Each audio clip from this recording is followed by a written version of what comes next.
মানবতার মুক্তির সনদ আল কোরআনকে বুকে ধারণ করে তরুণ মুফাসসিরে কোরআন আল্লামা সালাউদ্দিন আব্দুল্লাহ আশরাফি দায়ী ইলাল্লাহর পথে কোরআনের আহ্বানে এক নতুন আওয়াজ তুলেছেন। যিনি ছোট থেকে স্বপ্ন দেখেছেন নিজেকে কোরআনের রঙে রাঙাবার জন্য, তাই তিনি ইসলাম ও আধুনিক গবেষণায় নিজেকে নিয়োজিত রেখেছেন অত্যন্ত ধৈর্যের সাথে। ইতোমধ্যে কোরআনের তাফসিরের মাধ্যমে সারা দেশে ব্যাপক সাড়া জাগিয়েছেন। কোরআনের এই সেবক, যিনি অত্যন্ত মাধুর্যতার সাথে যুগোপযোগী কোরআনের তাৎপর্য তুলে ধরেছেন দেশের সর্বত্র। সালাউদ্দিন আব্দুল্লাহ আশরাফি টাঙ্গাইল জেলার ঐতিহ্যবাহী মির্জাপুর কেন্দ্রীয় শাহী জামে মসজিদের খতিবের দায়িত্ব পালন করে আসছেন এবং জাহাঙ্গীরনগর বিশ্ববিদ্যালয়ে পিএইচডি উচ্চতর গবেষণায় নিয়োজিত আছেন। এছাড়া রেডিও ও টিভি চ্যানেল সহ বিভিন্ন গণমাধ্যমে ইসলামিক অনুষ্ঠানগুলোতে তার সরব উপস্থিতি প্রশংসনীয়। আল্লামা সালাউদ্দিন আশরাফিকে আল্লাহ তার দ্বীনের দায়ী হিসেবে কবুল করুন, আমিন।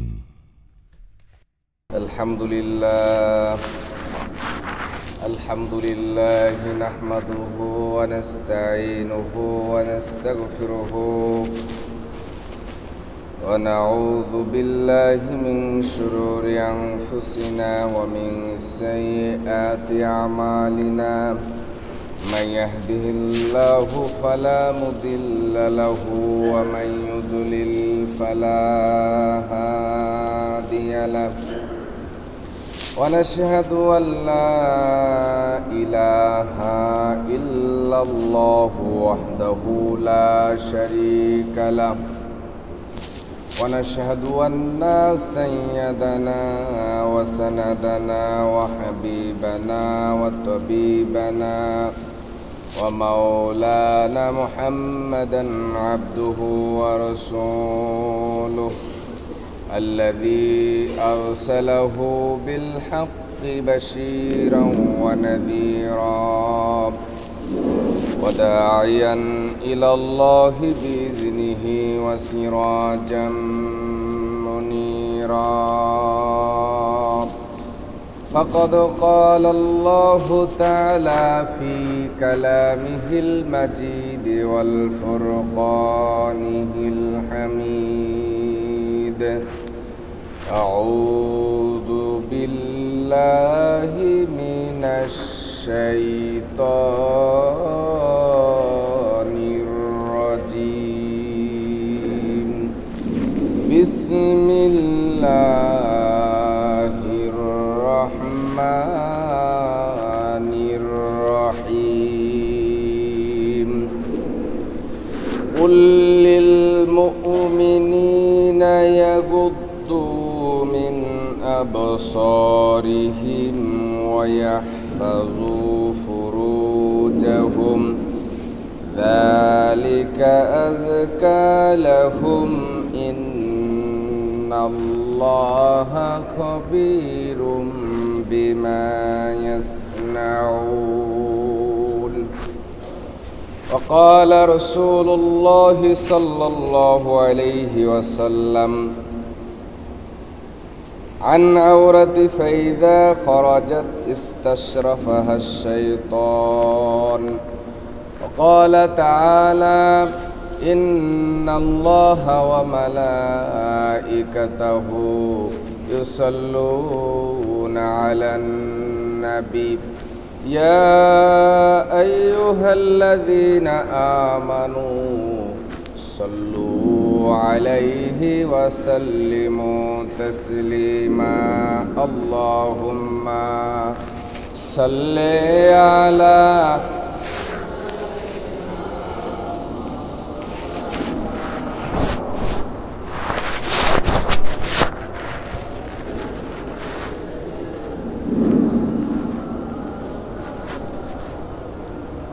اللهم صل على سيدنا مولانا محمد وعلى آل سيدنا مولانا محمد قد بلغ العلا بكماله كشف الدجى بجماله حسنت جميع خصاله صلوا عليه وآله পবিত্র জুমাবারের সম্মানিত মুসল্লিয়ান একরাম, ব্রাদারান ইসলাম, আসসালামু আলাইকুম ওয়া রাহমাতুল্লাহি ওয়া বারাকাতুহু। মহান আল্লাহ সুবহানাহু ওয়া তাআলার শানে লাখো কোটি শুকরিয়া আদায় করছি যে মহান আল্লাহ সুবহানাহু ওয়া তাআলা আমাদেরকে দুনিয়ার সব থেকে উত্তম জায়গা মসজিদে জুমার নামাজ আদায়ের উদ্দেশ্যে আসার তৌফিক দিয়েছেন। আমরা সকলে পড়ি আলহামদুলিল্লাহ। দুরুদ এবং সালাম পেশ করছি মানবতার মহান শিক্ষা গুরু সরওয়ারে কায়নাত আশরাফুল আম্বিয়া বিশ্বনবী মুহাম্মদুর রাসূলুল্লাহ সাল্লাল্লাহু আলাইহি ওয়াসাল্লামের প্রতি। কোরআনে কারিমের আয়াত সূরা নূর থেকে আমি আপনাদের সামনে তেলাওয়াত করেছি। আল্লাহ তাআলা বলেন যে, হে রাসূল, আপনি মুমিনদেরকে বলে দেন যাতে তারা তাদের দৃষ্টি নত রাখে এবং তাদের যৌনাঙ্গের হেফাজত করে, এতে তাদের অতি পবিত্রতা রয়েছে। নিশ্চয়ই তারা যা করে আল্লাহ সুবহানাহু ওয়া তাআলা সে সম্পর্কে জ্ঞাত আছেন। এইখানে আমার মা বোনদের উদ্দেশ্যে আজকে কিছু পর্দার কথাবার্তা বর্ণিত হয়েছে। এই পর্দা আল্লাহ সুবহানাহু ওয়া তাআলার শাশ্বত বিধান। কোরআনুল কারীমের অনেক আয়াত এবং সিয়াসিত্তা কিতাবের অনেক হাদিস দ্বারা এই পর্দা ফরজের বিষয়ে ব্যাপক আলোচনা হয়েছে। আমার ভাইয়েরা, পর্দা এমন একটি বিধান যেটা ইসলামী তাহাজিব তামুদ্দুনের একটা অন্যতম বিষয়। পর্দা এমন কোনো হালকা বিষয় নয়, এমন কোনো তুচ্ছ নগণ্য বিষয় নয় যে এমন একটা বিধান এটা আমরা ইচ্ছা করলে কেউ পালন করলেও হবে, ইচ্ছা করলে পালন না করলেও হবে। ওই জানাজা নামাজের মতো এমন কোনো বিধান পর্দা নয়। পর্দা হচ্ছে আল্লাহ সুবহানাহু ওয়া তাআলার হুকুম এবং এটা হচ্ছে ফরজ বিধান। এটা নারীদের জন্য পর্দা করা ফরজ। অবশ্য বিস্তারিত ব্যাখ্যায় আমি বলার চেষ্টা করব যে আমার মা বোনেরা বিভিন্ন সময় প্রশ্ন করে থাকেন, তাদের জন্য কিছু ওয়াজ করার জন্য। পর্দা বিষয় তো শুধু নারীদের জন্য না। নারীদের জন্য হাদিসের ভিতরে আসছে যে পুরুষেরা যখন পুরুষদের অজান্তে নারীদের উপরে দৃষ্টি পড়ে যায় তখন কি করবে পুরুষেরা? আল্লাহ রসুল বলেছেন কাল বিলম্ব না করে তার দৃষ্টিকে তাৎক্ষণিকভাবে ফিরিয়ে নিবে। তাহলে বোঝা যায় যে পর্দা শুধু নারীদের না, পর্দা পুরুষেরও। তো পর্দাটাকে নারীদের সাথে খাস করে দেওয়া হয়েছে। আমাদের সমাজে পর্দা বলতে শুধু নারীদের পর্দাই বুঝি, কিন্তু পুরুষেরও যে পর্দা আছে, বেগানা পুরুষ বেগানা নারী উভয়েরই সমান পর্দার বিষয়টা। তাহলে নারী এবং পুরুষের উভয়ের জন্যই পর্দা, শুধুমাত্র নারীদের জন্য পর্দা নয়। আমাদের সমাজে এই পর্দার বিধানটাকে আমরা খুব হালকা করে দেখি। অনেকে তো এটাকে অপছন্দই করি, এবং মনে প্রাণে পর্দার বিধানটাকে আমরা অনেকেই মানতে পারি না। অনেক নামাজ রোজা করি, হজ যাকাত করি, মসজিদের মোতাওয়াল্লি, মসজিদের খেদমত ইচ্ছা মতো করার, সাধ্য মতো করার চেষ্টা করি, কিন্তু পর্দার যে বিধান সেইটা আসলে মনে প্রাণে পালন করতে পারি না। খতিব সাহেব, ইমাম সাহেব তার বাসায় মেহমানদারি করতে গিয়েছেন, গ্রহণ করতে গিয়েছেন, দেখা গেল যে বাড়িতে কোনো পর্দা নাই। মোতাওয়াল্লি সাহেবের স্ত্রী খতিব সাহেবের সামনে সমাদর করার জন্য এগিয়ে আসছে। এরকম আছে না আমাদের সমাজে? সে কারণে পর্দার বিষয়টা অনেকেই মেনে নিতে প্রস্তুত নয়। অনেকেও পর্দার বিষয়টা হুজুরদের ওয়াজের মধ্যেই রেখে মনে প্রাণে গ্রহণ করতে রাজি নয়। পর্দা এমন কোনো বিষয় নয় যে আপনি এরকম কোনো খেয়াল, এরকম কোনো স্বাধীনতা আপনার আছে যে আপনি ইচ্ছা করলেই পর্দার বিধানটা মান্য করবেন, ইচ্ছা করলেই অমান্য করবেন না। আল্লাহর হুকুম হচ্ছে অবধারিত, যেটা আপনাকে করতেই হবে, যেটার বিপরীত আর কোনো সে নাই। আপনার কোনো মন্তব্য, আপনার পছন্দ অপছন্দ কোনোটাই এখানে চলবে না। চলবে শুধুমাত্র আল্লাহ রাব্বুল আলামিনের অর্ডার, আল্লাহর নির্দেশ। আল্লাহ সুবহানাহু ওয়া তাআলা আমাদের জন্য পর্দার মধ্যে অনেক কল্যাণ রেখে দিয়েছেন। আমরা যারা অপছন্দ করি তাদের উদাহরণটা অনেক সময় এরকম দিতে হয় যে যখন সে রুগ্ন হয়ে পড়ে তখন এমন কিছু ঔষধ থাকে যেগুলো সে গ্রহণ করলে তার তিক্ততা আসে এবং সে অনীহা প্রকাশ করে, তারপরেও কিন্তু সেই ঔষধ তাকে সেবন করতে হয়, তাই না? কিন্তু সেবন করার পরে যখন তার আরোগ্য হয় এবং সে আরাম বোধ করে তখন সে এই ঔষধের তিক্তটাকেও সে একটা কল্যাণ মনে করে, ঠিক না ঠিক? আরও একটা উদাহরণ আপনাদের কাছে ক্লিয়ার আমি দিতে চাই। খাবারের অনেক আইটেমের ভিতরে বা কিছু আইটেমের ভিতরে আছে অপছন্দনীয়, কিন্তু ডাক্তার সাজেশন করে যে আপনি এই তরকারি খেলে পরে আপনার জন্য ভালো হবে আর এই তরকারি না খেলে ভালো হবে। এর মধ্যে একটা আইটেম আমি যদি আপনাদেরকে বলি যে করলা, চিনেন সবাই? এই করলা তরকারিটা বাচ্চাদের যারা খেয়ে অভ্যস্ত নয় তারা খেতে রাজি না, কারণ হচ্ছে করলা তিতা লাগে, তাই না? এই তিতা লাগার কারণে করলা খায় না, কিন্তু করলার মধ্যে আছে অনেক উপকারিতা। করলা খেয়ে যারা অভ্যস্ত হয়েছে উপকারিতা গ্রহণ করার জন্য, এই খেতে খেতে করলাটা একসময় তার প্রিয় তরকারিতে পরিণত হয়েছে, কথা ঠিক কি না?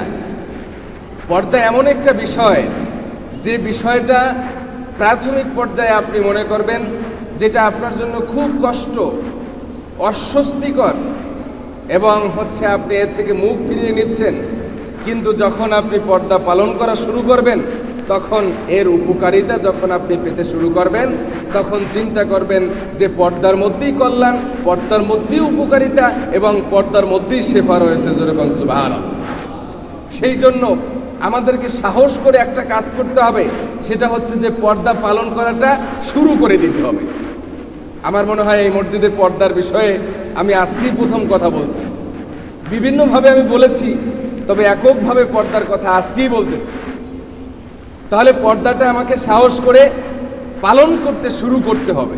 তাহলে শুরু করলে যখন পর্দার ফায়দাগুলো আমরা উপভোগ করব তখন আমরা চিন্তা করব যে আল্লাহ সুবহানাহু ওয়া তাআলার পক্ষ থেকে পর্দা হচ্ছে একটি সর্বশ্রেষ্ঠ নিয়ামত, জোরে বলেন সুবহানাল্লাহ। আমার ভাইয়েরা, এই যে পর্দার বিধানটা শাশ্বত বিধান, এটাকে আমরা অস্বস্তি বোধ করি কেন, অস্বীকার করি কেন, এবং আমরা নিজেরা মন প্রাণ থেকে এটাকে মেনে নেই না কেন? এটা কি আমাদের বানানো? এটা কার হুকুম? আল্লাহ সুবহানাহু ওয়া তাআলার হুকুম। আল্লাহর বিধানকে যদি কেউ অপছন্দ করে সেই অস্তিত্বের আঘাত গিয়ে লাগে কোথায়? আল্লাহর উপরে, তাই না? আর যদি কেউ আল্লাহর এই হুকুম বিধান এটাকে কেউ অমান্যই করে, তাহলে তো তার ঈমানই থাকবে না। একটা বিষয় হচ্ছে যে আমি স্বীকার করলাম, স্বীকার করার পরে সেইটাকে আমি পালন করতে পারলাম না আমার সীমাবদ্ধতার কারণে, তখন আমি যদি আল্লাহর কাছে তওবা করি, আল্লাহ ইচ্ছা করলে এই তওবা কবুল করতে পারেন এবং আমাকে ক্ষমা করে দিতে পারেন। আর যদি আমি এটাকে অস্বীকার করি এবং অমান্য করি, ঘৃণা করি, উপেক্ষা করি, তাহলে বিষয়টা কোন দিকে যাবে জানেন? তাহলে বিষয়টা যাবে যে আমার ঈমানই থাকবে না। পরবর্তী সময়ে যদি আমি তওবা করি এবং আল্লাহর কাছে ক্ষমা চাই, এই তওবাও কবুল হবে না। কেন জানেন? তওবা কবুল হওয়ার শর্ত হচ্ছে ঈমান থাকা। যখন পর্দার বিধানকে আমি উপেক্ষা করব, পর্দার বিধানকে আমি অস্বীকার করব, তখন আমার ঈমান চলে যাবে। আর ঈমান চলে যাওয়ার পরে যত তওবাই করি, যত ক্ষমা প্রার্থনাই করি, আল্লাহ সুবহানাহু ওয়া তাআলা এই তওবা কবুল করবেন না। তাহলে বোঝা যায় যে আমাদের যাদের কষ্ট হচ্ছে তারা এই করলা তরকারির মতো আমরা খেতে অভ্যস্ত যদি শুরু করে দেই, তাহলে উপকারিতা যখন সৃষ্টি হবে তখন আমরা বুঝবো যে এটা সত্যিকারে একটা উপকারী জিনিস। ঠিক না বে ঠিক? এর আগে আমরা বুঝবো না। কিন্তু সমাজে যে প্রচলন আছে, এই প্রচলন উঠিয়ে দেওয়ার জন্য কাজ করতে হবে কাদের? যারা মসজিদের মুসল্লি, যারা 5 ওয়াক্ত নামাজ পড়ে, যারা এরকম কোরআনের দলিল দিয়ে, হাদিসের দলিল দিয়ে কথাবার্তা শুনেন, তারা যদি ঘরে গিয়ে পর্দা পালন না করেন, তাহলে পর্দাকে উপেক্ষা করা হবে, এটাকে অপছন্দ করা হবে, এটাকে ঘৃণা করা হবে এবং এটার অস্তিত্বের আঘাত গিয়ে লাগবে আমার এবং আপনার ঈমানের অস্তিত্বের উপরে। আর ঈমানের অস্তিত্বটা হচ্ছে আল্লাহ সুবহানাহু ওয়া তাআলার হুকুম, পক্ষান্তরে এটা আল্লাহর হুকুমেরই অমান্য করার শামিল। তাহলে আমরা কি কেউ আল্লাহর হুকুম অমান্য করতে চাই? কেউ চাই না। আমরা সবাই চাই আল্লাহর হুকুম পালন করতে, আমরা সবাই চাই আল্লাহর নেয়ামত প্রাপ্ত হতে, আমরা সবাই চাই আল্লাহর ইবাদত বন্দেগী করতে। তাহলে নামাজ পড়া যেরকম ফরজ, পর্দা করা তো ওই রকমই ফরজ, নাকি ব্যবধান আছে? নামাজ ফরজ করা হয়েছে কোরআন দ্বারা, পর্দা ফরজ করা হয়েছে বাইবেল দ্বারা। বিষয়টা কি এরকম? এরকম না। পর্দা যেই কোরআন দিয়ে ফরজ করা হয়েছে, নামাজ সেই কোরআন দিয়ে ফরজ করা হয়েছে, হজ সেই কোরআন দিয়ে ফরজ করা হয়েছে। তাহলে পর্দা এবং নামাজের মধ্যে কোনো ব্যবধান করা যাবে না। পর্দা আমার আর আপনার পারিবারিক জীবনে অবশ্য কর্তব্য মনে করে ঈমানের স্বার্থে, আমাদের পারিবারিক সৌন্দর্যের স্বার্থে এই পর্দাকে পালন করতে হবে। আল্লাহ তাআলা আমাদেরকে পর্দা পালন করার তৌফিক দান করুন। আমরা বলি আল্লাহুম্মা আমিন। আমার ভাইরা, আমাদের এই যে আবাসনগুলো আছে, ঘর বাড়ি, এইগুলো নির্মাণ আমরা যখন করি তখনই পর্দার সিস্টেমে আমরা গড়ে তুলি না। পর্দার কোনো কার্টেসি মেনটেন করে আমরা এই ঘরগুলো নির্মাণ করি না, যার কারণে পর্দা মেনটেন করতে আমাদের হিমশিম খেতে হয়। যে পারিবারিক জীবনে পর্দা, এটা একটা জটিল ব্যাপার, এটা একটা অসম্ভব ব্যাপার। কি করে সম্ভব যে এই ঘরে একই মায়ের 2টা সন্তান থাকে, সেই ঘরে আপনার বড় সন্তানটা বিয়ে করলো আর ছোট সন্তানটার কারণে এইখানে পর্দা কিভাবে পালন করবে? এটা বুঝে আসে না, এটা তারা চিন্তাও করতে পারে না। ভাই চিন্তা করে যে আমার ছোট ভাই, তার সাথে আমার ওয়াইফের পর্দা করা, এটা হলে তো ভাইয়ের সম্পর্কই থাকে না। জোরে কর নাউজুবিল্লাহ। এই চিন্তা কি ঠিক? এই চিন্তা ঠিক নয়। একই সাথে একই পাতিলের খাবার খাওয়া হচ্ছে, একই অঙ্গনে চলাফেরা করা হচ্ছে, যার কারণে ভাইয়ের স্ত্রী আর নিজের স্ত্রী সমান হয়ে গিয়েছে। জোরে কর নাউজুবিল্লাহ। এইটা করার কারণে আমাদের সমাজের মানুষগুলো এমন আস্থাভাজন, এমন বিশ্বাসপরায়ণ, চিন্তা করি যে আমার ওয়াইফ তো আমার জন্যই, সুতরাং আমার ভাইয়ের জন্য তো না, আমার ভাইয়ের কাছে আমার স্ত্রী নিরাপদ। বিষয়টা কি এইরকম আমানত হিসাবে ছেড়ে দেওয়া যায়?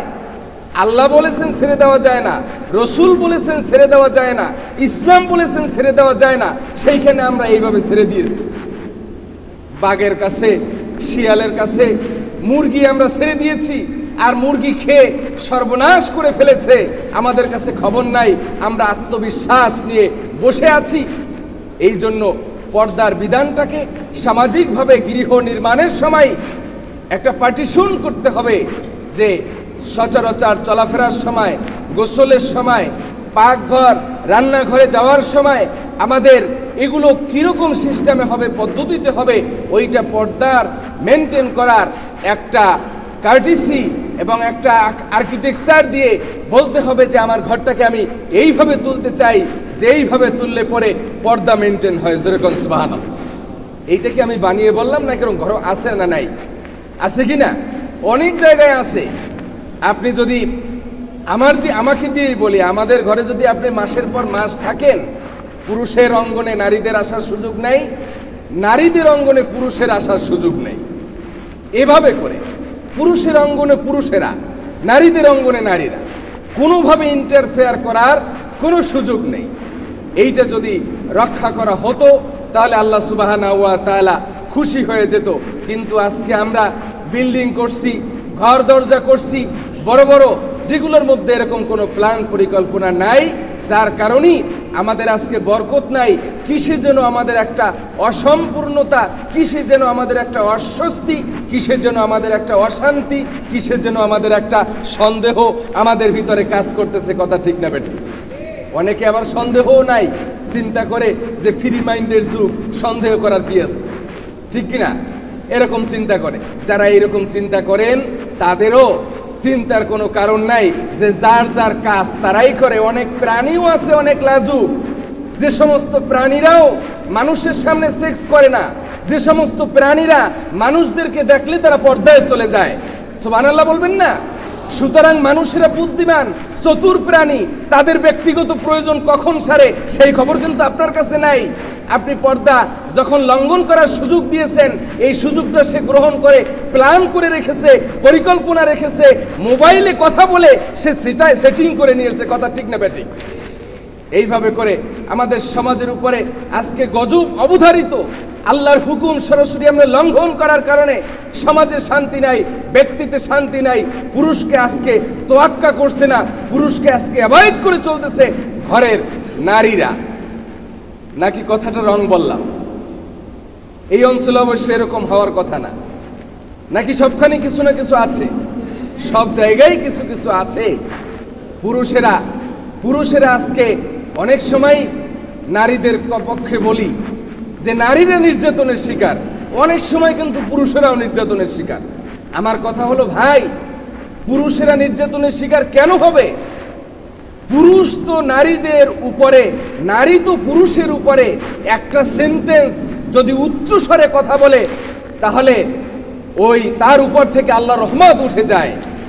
সুতরাং নারী এবং পুরুষের কণ্ঠ এবং নারীর সৌন্দর্য, নারীর অঙ্গ প্রত্যঙ্গ, এটা পুরুষের কাছ থেকে সবসময় নিম্নগামী রাখতে হবে, সবসময় পর্দা দিয়ে ঢেকে রাখতে হবে। জোরে বলেন ঠিক না বেঠিক? আমার ভাইয়েরা, এই সমস্ত কথা শুনে আজকে যদি আমাদের এখানের ভাইদের কারো একটি পরিবারে, কারো ব্যক্তির ভিতরে পরিবর্তন শুরু হয়ে যায়, তাহলে সেই পরিবার দিয়েই এক্সাম্পল শুরু হয়ে যাবে, সেই পরিবার দিয়েই সমাজের ভিতরে আদর্শের একটা নজির পেশ করা সম্ভব হবে। আল্লাহ তাআলা এরকম অসংখ্য অগণিত পরিবার আমাদের মধ্যে তৈরি করে দেন। আমরা বলি আল্লাহুম্মা আমিন। এই যে পর্দার কথাগুলো বলা, এটা কি মৌলভী সাহেবদের বানানো কথা? বানানো কথা যদি হতো তাহলে তো বলারই সুযোগ ছিল না।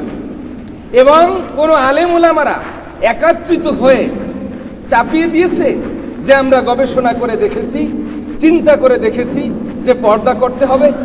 বিষয়টা এরকম না, বরং কুরআনুল কারীমের অগণিত অসংখ্য আয়াত, সিয়াসাত তার 6খানা কিতাব, এই 6খানা কিতাবের ভিতরে পর্দা সম্পর্কে অকট্ট হাদিস বর্ণিত হয়েছে, যে হাদিসের ভিতরে সহিহ হাদিস, সহিহ বুঝুন তো, নির্ভুল, নিষ্কণ্টক, ট্রান্সপারেন্ট, স্বচ্ছ এরকম হাদিস বর্ণিত হয়েছে যে আল্লাহ সুবহানাহু ওয়া তাআলা সূরা আহজাবের 32 নম্বর আয়াতের ভিতরে বলেন, ওয়াকারনা ফি বুয়ুতিকুন্না ওয়ালা তাবাররাজনা তাবাররুজাল জাহিলিয়াতিল উলা। হে নারীরা, তোমরা পর্দার মধ্যে থাকো এবং জাহিলিয়াতের যুগের নারীদের মতো তোমরা তোমাদের সাজসজ্জাকে প্রকাশ করে দিও না। কার কথা? আল্লাহর কথা। তাহলে বোঝা গেল এটা খতিব সাহেবের কথা নয়, কথা হচ্ছে আল্লাহ। আল্লাহ তাআলা কুরআনুল কারীমে অন্যত্র বলেছেন, ইয়া আইয়ুহান নাবিয়্যু কুল লিআজওয়াজিকা ওয়া বানাতিকা ওয়া নিসাইল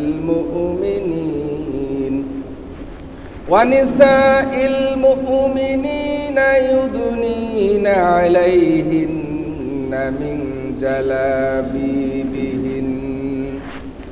হে নবী, আপনি আপনার স্ত্রীদেরকে, আপনি আপনার কন্যাদেরকে এবং মুমিন পুরুষদের স্ত্রীদেরকে বলে দেন তারা যাতে পর্দা করে এবং তারা যাতে তাদের নিজের অঙ্গ থেকে তাদের ওড়না অথবা কাপড়টাকে তারা ঝুলিয়ে দেয়। যেরকম সুবহানাল্লাহ। নারীর ওই পর্দার কাপড়টা কিরকম হবে সেটাও কুরআনুল কারীমে বলা হয়েছে, বর্ণিত হয়েছে যে এইখানে যেই পর্দার কাপড়ের কথা বলা হয়েছে এই কাপড় হচ্ছে এমন কাপড় যেই কাপড় ওড়নার উপরে পরা হবে। ওড়না বুঝেন? পাতলা করে একখানা ওড়না পরেই পর্দা আদায় হয়ে যায় না। এই পর্দা হচ্ছে ওড়নার উপরে এমন লম্বা কাপড় যেই কাপড়টা পা থেকে মাথা পর্যন্ত। ইবনে মাসউদ রাদিয়াল্লাহু তাআলা থেকে বর্ণিত হাদিসে এটার ব্যাখ্যা দেওয়া হয়েছে যে পর্দার কাপড় হচ্ছে পা থেকে মাথা পর্যন্ত লম্বা, আর মাথার উপরে ছেড়ে দিলে চেহারাগুলো ঢেকে যাবে, এই কাপড় দিয়ে পর্দা করতে হবে। আজকের সমাজে পর্দা নাকি মডেলিং সেটা বুঝে আসে না। বিভিন্ন রকম ডিজাইনের বোরকা তৈরি হয়েছে। এই বোরকাও এখন এমন আটসাট যে পুরুষকে আর কি বলবো, মানে tight fight pant shirt short shirt পরে এখন মেয়েরাও এমন বোরকা তারা পরিহিত করে যা দ্বারা তাদের অঙ্গ প্রত্যঙ্গ মালুম হয়। কথা ঠিক না বেঠিক? এই পর্দার পোশাক পরে পর্দার হক আদায় হয় না। যদি আপনার বক্ষদেশ এই পর্দার কাপড়ের উপর দিয়ে অনুমান করা যায় তাহলে ওই কাপড় পরা বরং হারাম। পর্দা তো পালন করা হয় না, বরং এই কাপড়টা পরিধান করাই হারাম। আজকে এই ধরনের মডেলিং করে মানে পর্দা করে বলে অনেক ফ্যামিলি দাবি করতেছে, এটা মডেল ছাড়া আর কিছুই নয়। সেই জন্য পর্দা পালন করার জন্য ওলামায়ে কেরামদের কাছে জিজ্ঞেস করতে হবে, কিতাব পড়তে হবে যে পর্দার কাপড়টা কিরকম হতে হবে।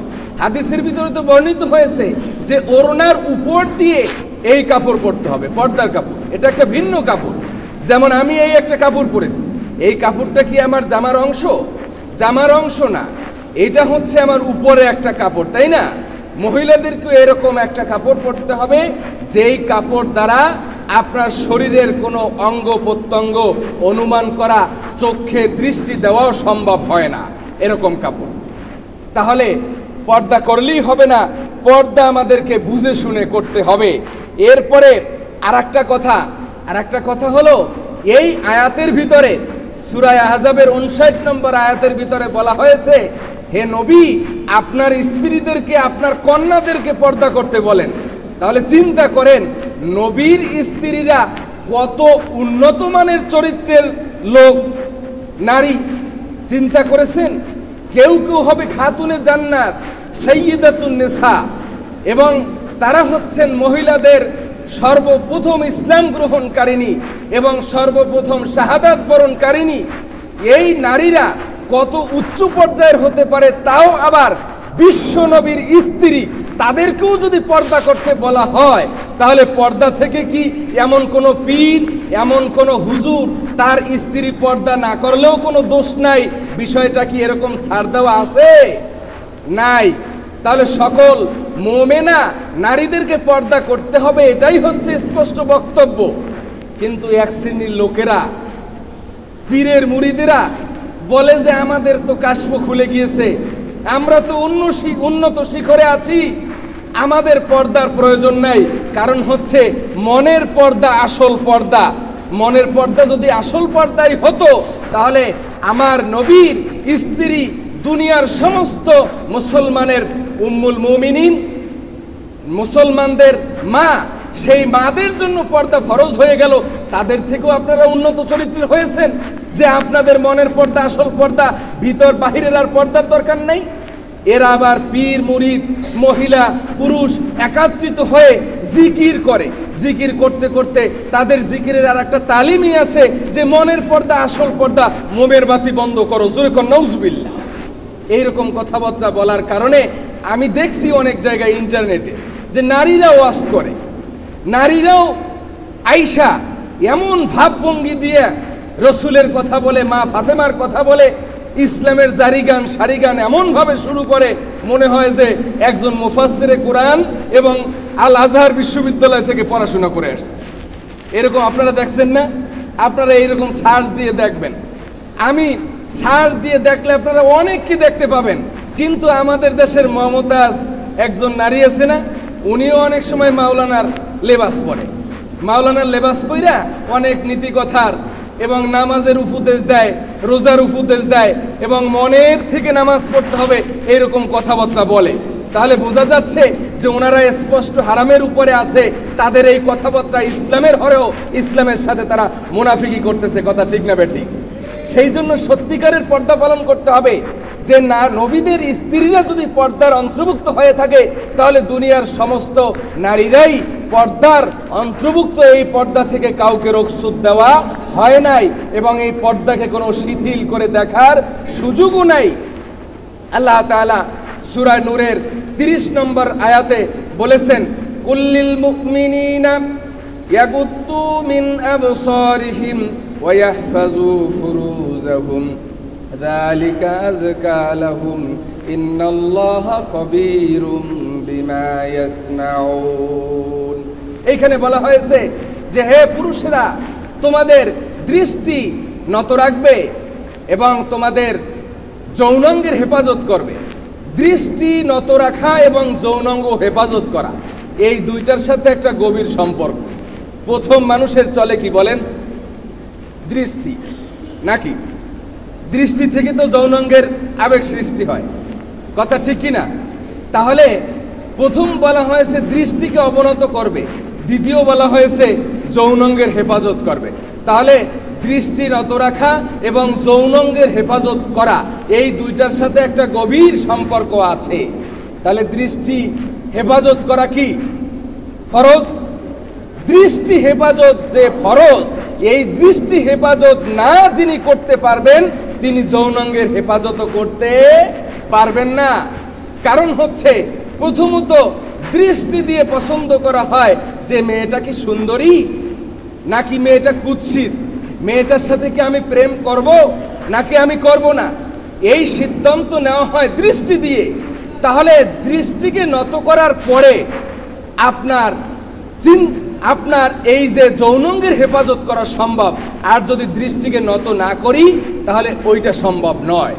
সেই জন্য আমাদের দেশে আজকে দেখবেন যুবক যুবতীরা এই যে পরস্পর কি সম্পর্ক তারা করে, এই সম্পর্কের প্রধান হাতিয়ার কি বলেন? প্রধান হাতিয়ার হচ্ছে তাদের প্রতি দৃষ্টি দেওয়া, পার্কে যাওয়া, এখানে সেখানে যাওয়া, বিভিন্ন অনুষ্ঠানে যাওয়া। বিয়ের অনুষ্ঠানে গিয়ে পছন্দ হয়ে গিয়েছে, মাইন্ড করবেন না তো? আপনার মোবাইল নাম্বারটা যদি কাইন্ডলি দয়া করে দিতেন তাহলে ভালোই হতো। মানে তাকে পছন্দ হয়ে গেছে, তাহলে আগে কাজ করছে কোনটা? দৃষ্টি। তাহলে আল্লাহ সুবহানাহু ওয়া তাআলা সেটা বোঝেন না? বোঝেন কি না? এইটা বোঝেন বিধেই আল্লাহ সুবহানাহু ওয়া তাআলা আগে বলেছেন যে তোমরা দৃষ্টি নত রাখবে, এরপরে যৌনাঙ্গের হেফাজত করবে, এইটা তোমাদের জন্য ফরজ।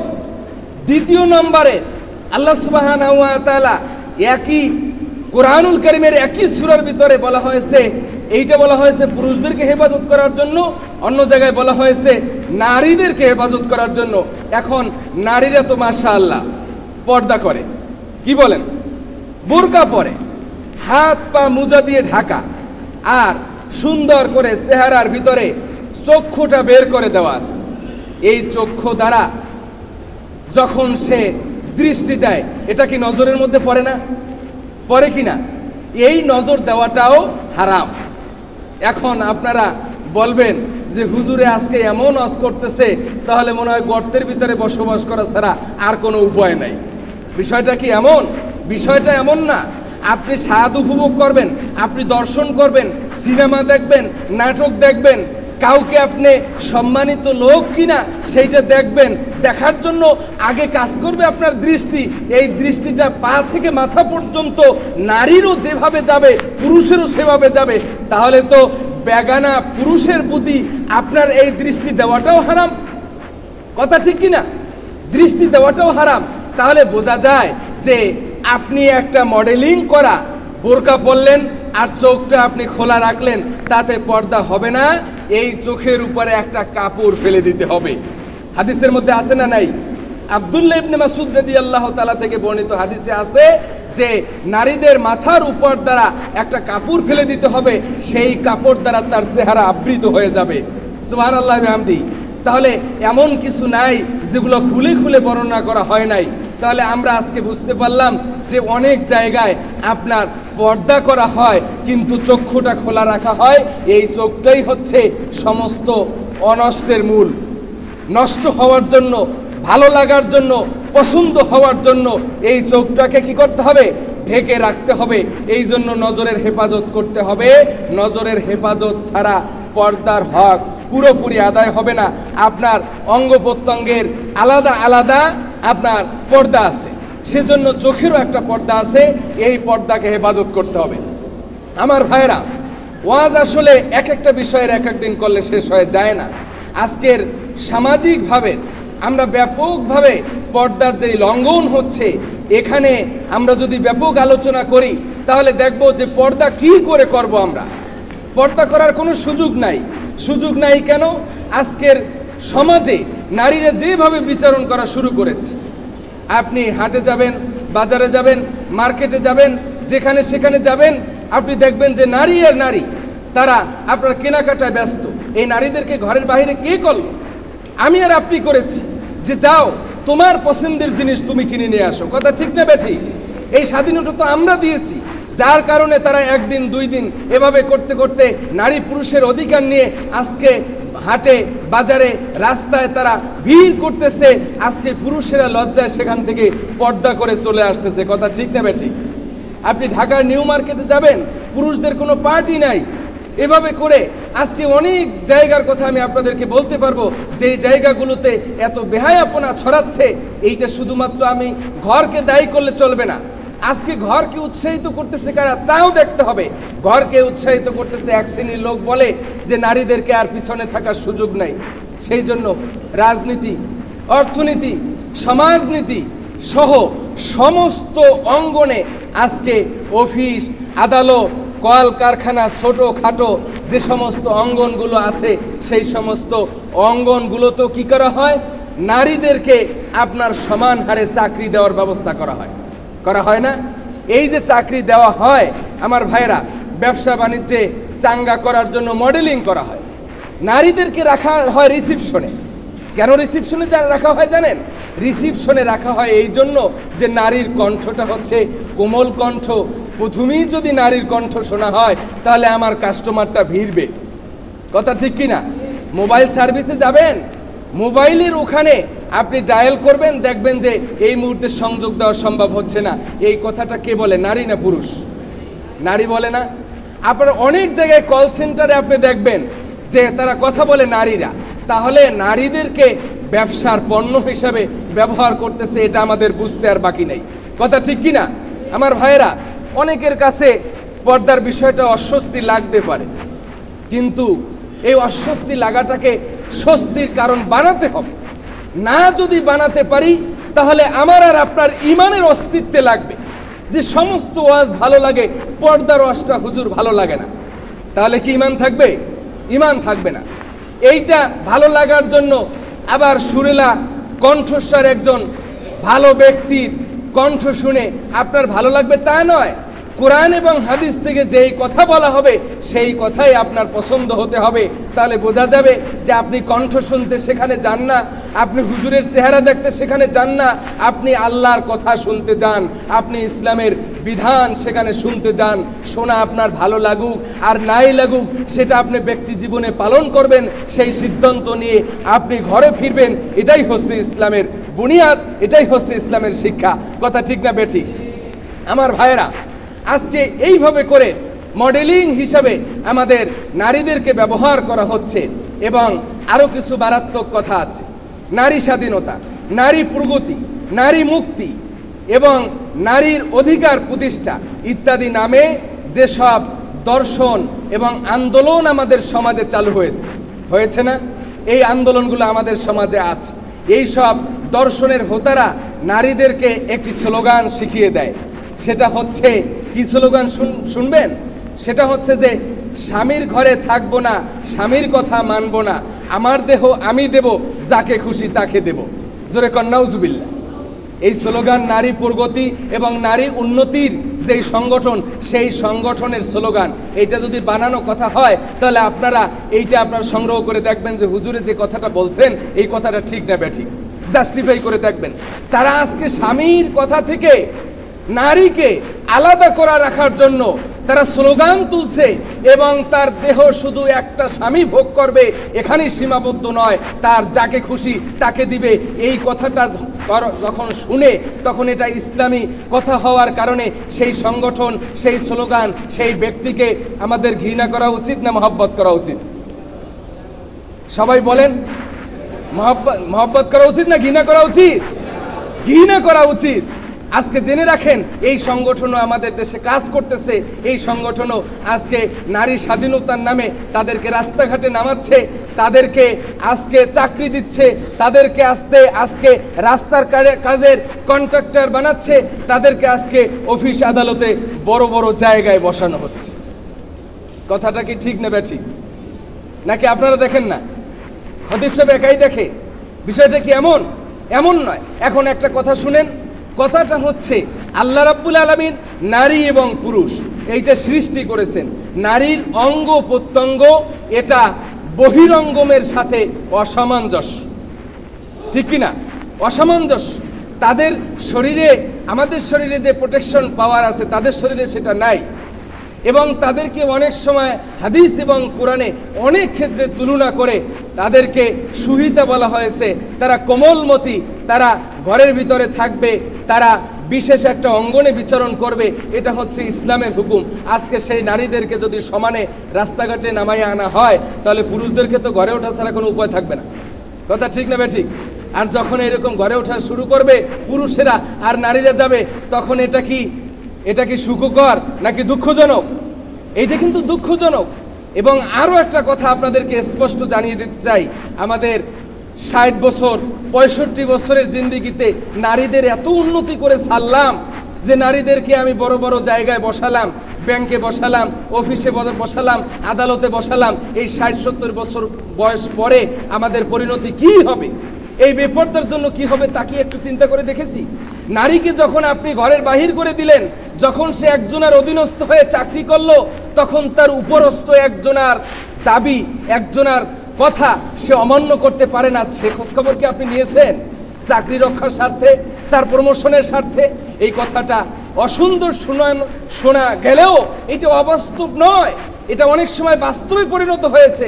আমরা দেখেছি, গবেষণায় শুনেছি, রিপোর্টে দেখেছি এবং খবরের পত্রিকাগুলোতে এরকম খবর প্রকাশ হয়। তাহলে আমার মা এবং আমার বোনদেরকে যেই অঙ্গনে রাখার উচিত ছিল সেই অঙ্গন থেকে আজকে অন্য অঙ্গনে বিচারণ করা, এইটা আল্লাহর হুকুমের পরিপন্থী কিনা? এই পরিপন্থী হওয়ার কারণেই এই কাজটা হচ্ছে। আর এই কাজটা হওয়ার কারণে যত অশান্তি এবং হচ্ছে আজকে অধিকাংশ সংসারের ভিতরে আপনার বিশৃঙ্খলা আছে নাকি নাই? অধিকাংশ চাকরিজীবী নারীদের প্রতি বউয়ের প্রতি পুরুষেরা সন্দেহ সৃষ্টি করে বসে আছে, কিন্তু সন্দেহ করলেও তো কিছু করার নাই, কারণ স্ত্রী হচ্ছে সরকারি চাকরি করে। এটা কি ছোটখাটো কোনো ব্যাপার? এটা বিশাল একটা ব্যাপার। আমার স্ত্রী কি করে? বড় চাকরি করে। এই বড় চাকরি কবরে যাওয়ার পরে কি বড় চাকরি থাকবে ভাই? কি বলেন, থাকবে? চাকরি এই দুনিয়াতেই রেখে যেতে হবে, এবং শুধু কবরে যাওয়া না, রিটায়ার্ড করতে হয় কবরে যাওয়ার আগেই। সেই সময় কিন্তু এগুলো কোনো আমলে আসবে না, তখন কিন্তু আমার আর আপনার চিরস্থায়ী ক্ষতিগ্রস্তের মধ্যে আমাকে আপনাকে পড়ে যেতে হবে। আমার ভাইরা, আজকে নারীর সতীত্ব রক্ষা, এই রক্ষার জন্য ইসলামে পর্দা ব্যবস্থা হচ্ছে এক বিশাল নেয়ামক শক্তি, জোরে কোন সুবহানাল্লাহ। কিন্তু সেটাকে এক শ্রেণীর লোকেরা প্রগতির অন্তরায় বলে যে পর্দা ব্যবস্থার বিরুদ্ধে তারা এমন বিষোদ্গার করে যে পর্দা ব্যবস্থা আজকে আমাদের উন্নতি, অগ্রগতি এবং নারী স্বাধীনতাকে ক্ষুণ্ণ করা হয়েছে, এবং নারীর যে উন্নতি, এই উন্নতির জন্য পর্দা ব্যবস্থা একটা সেকেলের ব্যবস্থা। এইটা কারা বলে? যারা ওই পূর্বের স্লোগান দিয়েছে তারা বলে। কেন বলে জানেন? তারা বলে নারীর সতীত্বতাকে ক্ষুণ্ণ করে অবাধ যৌনচারে লিপ্ত হওয়ার জন্য তারা এই স্লোগান দিয়ে থাকে, যারা বলে নাউজুবিল্লাহি মিন যালিক। আমার ভাইয়েরা, এবং তারা বলে এইটা অনুন্নতির কারণ। পাশ্চাত্যের দেশগুলোকে এই জন্য উপমা হিসাবে তারা দেয় যে পাশ্চাত্যের দেশগুলো আজকে উন্নতির চরম শিখরে, তার কারণ হচ্ছে একটাই, সেটা হচ্ছে নারী এবং পুরুষ কাঁধে কাঁধ মিলিয়ে তারা উন্নতির কাজ করে। জোরে বলেন নাউজুবিল্লাহ। এই কথা বলেছে, এটা কি আপনারা জানেন? কিন্তু আমি আপনাদেরকে বলতে চাই যে এই উন্নতি এবং অগ্রগতির জন্য উলঙ্গপনা, বেহেয়াপনা, বেপর্দা কোনো রকম হাতিয়ার হতে পারে না, বরং এটা হচ্ছে বেহেয়াপনা। জোরে বলেন ঠিক না বেঠিক? আমার ভাইয়েরা, তারা বলে যেসব অঙ্গনে আজকে নারীরা বিচরণ করছে, সেই সমস্ত অঙ্গনে নারীদেরকে উৎসাহিত করা হচ্ছে যে নারীরা আসলেই উন্নত হবে। কিন্তু ইসলাম কি বলছে? ইসলামের কথা শোনেন। ইসলাম বলতেছে যে আজকে অফিস আদালতে যে অনিয়ম এবং দুর্নীতি এগুলো হচ্ছে, এটার জন্য নারী পুরুষ একাত্রে কাজ করলে এই দুর্নীতি দূর হবে না। দূর হবে। দূর হওয়ার জন্য ইসলাম মৌলিক কিছু শিক্ষা দিয়েছে। এই শিক্ষাগুলো আমাদের মধ্যে নাই, পাশ্চাত্যের মধ্যে আছে। কিভাবে আছে? তারা বলে যে কাজে ফাঁকি দেওয়া যাবে না, তারা কাজে ফাঁকি দেয় না। তারা বলে যে রাষ্ট্রীয় সম্পদ চুরি করা যাবে না, তারা রাষ্ট্রীয় সম্পদ চুরি করে না। কিন্তু আমরা কি চুরি করি নাকি করি না? কন্ট্রাক্টরের টাকা অর্ধেকের বেশি কাজ হয় বলে আমার জানা নাই, অর্ধেকেরও কম হয় অনেক ক্ষেত্রে। কারো আবার কষ্ট হলেও কেউ বিরোধিতা করবেন না, কারণ হচ্ছে এগুলো বাস্তব সত্য কথা। ৬০-৭০ বছরের জীবনে কেউ যদি এর একটা কথা শুনে পরিবর্তন হয়, পরিবর্তন হয়ে যদি ইসলামের কাছে ফিরে আসে, আল্লাহর ভয় তার ভিতরে আসে, তাহলে তার জন্য এটা নাজাতের জরিয়া হবে। জোরে কোন সুবহানাল্লাহ। আপনি ধরেন একজন জুতা চোর, অথবা ডিম চোর, মুরগি চোর, অথবা হাবিজাবি এই সমস্ত চুরি করে, এই সমস্ত চোরদের পাওয়ার কত? পাওয়ার তো বেশি নাই। এরা হচ্ছে আপনার সারা জীবনে যদি এই মসজিদও জুতা চোর আছে না? আমি চিন্তা করলাম যে এত বড় একটা মসজিদ, ওই সাইডে একদিন জুতা এক জোড়া রেখে আসলাম। রেখে আসার পরে নামাজের শেষে জুতা জোড়া আর খুঁজে পাইলাম না। আমি বুঝতে পারলাম যে জুতা জোড়া চুরি হয়ে গেছে।